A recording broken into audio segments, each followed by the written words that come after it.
ഒരുപാട് പേര് എന്നെ വിളിച്ച് ഇന്നലെ എൻ്റെ വീഡിയോ കണ്ടിട്ട് ഞാനിപ്പോഴും ദുബായിൽ തന്നെയാണ്. ഒരുപാട് നല്ല ആൾക്കാർ എന്നെ വിളിച്ച് ഞാൻ ഓക്കെ ആണോ എന്ന് ചോദിച്ചാൽ ഞാൻ ഓക്കെയാണ്. കിച്ചുവിന്റെ വീഡിയോയ്ക്ക് ശേഷം ആകെ തകർന്ന് പൊട്ടിക്കരയുന്ന രേണുസുധിയെയാണ് സോഷ്യൽ മീഡിയയിൽ പിന്നീട് കാണാൻ കഴിഞ്ഞിരിക്കുന്നത്. ഇന്നലെയും ഇന്നുമായി പൊട്ടിക്കരഞ്ഞുകൊണ്ടുള്ള വീഡിയോസാണ് രേണുസുധി പുറത്തുവിട്ടിരിക്കുന്നത്. അതിൽ ഒന്ന് ഞാൻ ഓൾറെഡി അപ്ലോഡ് ചെയ്തിട്ടുണ്ട്. ഇത് രണ്ടാമത്തെ വീഡിയോയാണ്. വീഡിയോ ഫുള്ളായി കണ്ടതിന് ശേഷം നിങ്ങളുടെ അഭിപ്രായം താഴെ കമന്റായി പറയുക. ഞാനിങ്ങനെ ചിന്തിച്ച് ഈ പ്രശ്നങ്ങൾക്കെല്ലാം മൂലകാരണം എന്താണെന്ന്. ഇപ്പോൾ ഈ പുതിയതായിട്ട് വന്ന പ്രശ്നം. അപ്പോഴാണ് ഞാൻ FBയിൽ പോസ്റ്റ് കണ്ടത്. നിരവധി പെണ്ണുങ്ങളെയും ആണുങ്ങളെയും തകർക്കുന്നൊരു സ്ത്രീ, പ്രത്യേകിച്ച് എന്നെ കരുവാക്കിക്കൊണ്ട് എന്നെ ടാർഗറ്റ് ചെയ്യുന്നൊരു സ്ത്രീ, അവരുടെ പോസ്റ്റാണ് കണ്ടത്. നിങ്ങൾ പലരും കണ്ടു കാണും. അത് കണ്ടപ്പോൾ എനിക്ക് ഏകദേശമൊക്കെ മനസ്സിലായി. മാനിപ്പുലേറ്റിങ്ങും അതുപോലെ ഒന്നും പറയാനില്ല. എനിക്ക് ആരോടും ഒരു പിണക്കോ പരിഭവങ്ങളോ ഒന്നുമില്ല. എല്ലാം ഒന്നും പറഞ്ഞിട്ടില്ല. എനിക്ക് പറയാൻ തുടങ്ങിക്കഴിഞ്ഞാൽ ഇതിവിടെ അങ്ങും തീരത്തില്ല. അറിയുന്നവർക്കറിയാം. ഞാൻ ഒരുപാട് അനുഭവിച്ചിട്ട് തന്നെയാണ് ഇവിടെ നിൽക്കുന്നതും. ചേട്ടനുള്ളപ്പോഴും ചേട്ടൻ മരിച്ചപ്പോഴും എല്ലാം. പക്ഷെ ഇതൊന്നും ഞാനും ആരോടും പറഞ്ഞിട്ടില്ല. എല്ലാവർക്കും എൻ്റെ കുറ്റം കാണാനും ആണ് നേരം. എനിക്കന്ന് 23 വയസ്സേ ഉള്ളൂ. 24 വയസ്സേ ഉള്ളൂ.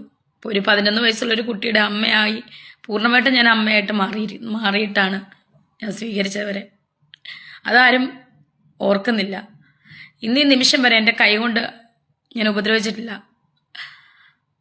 അങ്ങനെ ഉപദ്രവിച്ചവരുമുണ്ട്. ഇതിനകത്ത് വന്ന ആൾക്കാരിൽ ഉപദ്രവിച്ചവരുമുണ്ട് ആ കുട്ടിയെ.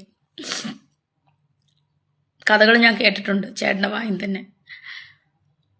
ഞാൻ ഇന്ന് വരെ അങ്ങനൊന്നും ചെയ്തിട്ടില്ല. പിന്നെ എന്താണ് എന്നെ കുറ്റപ്പെടുത്തി എനിക്കറിയില്ല. അപ്പം FBയിൽ ആ പോസ്റ്റ് കണ്ടപ്പോൾ, ആ ഫോട്ടോ കണ്ടപ്പോൾ എനിക്ക് മനസ്സിലായി ആരാണ് എവിടെയാണ് പ്രശ്നം ഉണ്ടാക്കിയെന്ന്, മാനിപ്പുലേറ്റ് ചെയ്യിപ്പിച്ചെന്ന്. എന്നെ ഇപ്പോഴും സ്നേഹിക്കുന്ന ഒരുപാട് നല്ല ആളുകളുണ്ടെന്ന് അറിഞ്ഞതിന് എനിക്ക് ഒരുപാട് സന്തോഷം. എൻ്റെ ലൈഫിൽ ഒരു പ്രശ്നം ഇതുവരെ ഉണ്ടായിട്ടില്ല. അതായത് ഇപ്പം ഈ പ്രശ്നം നിങ്ങൾ പ്രശ്നത്തിനാണോ എന്നറിയാവുന്നവരുമായിട്ട് ഞാൻ ഒരു പ്രശ്നം ഉണ്ടാക്കിയിട്ടില്ല. മിനിഞ്ഞാന്ന് വരെയും ഞാൻ പതിവ് പോലെ എന്നെ കോണ്ടാക്ട് ചെയ്യുകയും ആവശ്യമുള്ളത് ഞാൻ കൊടുക്കുകയൊക്കെ ചെയ്തിട്ട് ഒരു വ്യക്തിയാണ്, ഒരമ്മയാണ് ഞാൻ മിനിഞ്ഞാന്ന് വരെയും. പിന്നെ എന്താണ് ഇവിടെ സംഭവിച്ചെന്ന് എനിക്കറിയില്ല. എനിക്കൊന്നും അറിയില്ല. Totally I M confused. ഇപ്പം മനസ്സിലായി. ആ ഫോട്ടോ കണ്ടപ്പോൾ എനിക്ക് മനസ്സിലായി മാനിപ്പുലേറ്റിംഗ് ആണെന്ന്. അവരെ സ്വാധീനിച്ചത് എങ്ങനെയാണെന്ന് എനിക്ക് മനസ്സിലായി.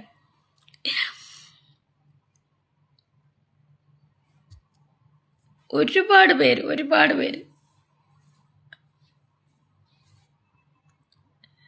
എന്നെ വിളിച്ച് തിരക്കി. ഞാൻ ഓക്കെ ആണോ എന്ന് ചോദിച്ചു. ഇത് എന്നെ നെഗറ്റീവ് അടിക്കുന്നവർക്ക് ഒരു സന്തോഷമായിരിക്കും ഞാൻ ഈ കരയുന്നതൊക്കെ.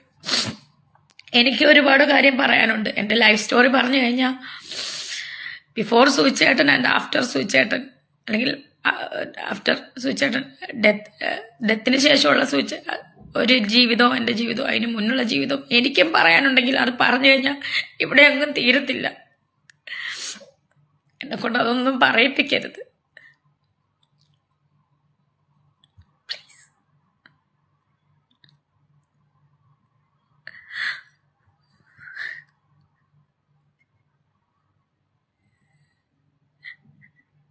ഇപ്പോൾ നടക്കുന്ന ഈ പ്രശ്നത്തിന്റെ എല്ലാ ഉത്തരവാദിയും ഷെഫീന ബീവി എന്ന യൂട്യൂബറാണെന്നാണ് രേണുസുധി പറയുന്നത്. കിച്ചുവിനെ കാണാൻ പോയ വിശേഷങ്ങൾ ഷെഫീന ബീവി വീഡിയോയിലൂടെ പങ്കുവച്ചിട്ടുണ്ടായിരുന്നു. രേണുസുധി പറയുന്നത് ഇതെല്ലാം മാനിപ്പുലേറ്റ് ചെയ്തത് ഷെഫീന ബീവി ആണെന്നാണ്.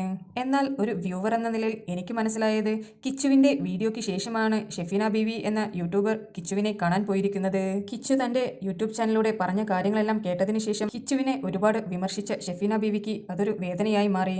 അതിനുശേഷമായിരുന്നു അവർ അവരെ കാണാൻ പോയത് എന്നായിരുന്നു അവരുടെ വീഡിയോയിൽ അവർ പറഞ്ഞിട്ടുള്ളത്. സോഷ്യൽ മീഡിയയിൽ ഇപ്പോൾ ചർച്ചാ വിഷയമായിരിക്കുന്ന രേണുസുധിയുടെയും കിച്ചുവിന്റെയും വിഷയത്തിൽ നിങ്ങളുടെ ഒപ്പീനിയൻ എന്താണ്? താഴെ കമന്റായി പറയുക. നിങ്ങൾക്ക് വീഡിയോ ഇഷ്ടപ്പെട്ടിട്ടുണ്ടെങ്കിൽ ഒരു ലൈക്കും ഷെയറും സബ്സ്ക്രൈബും ചെയ്യുവാൻ മറക്കരുത്.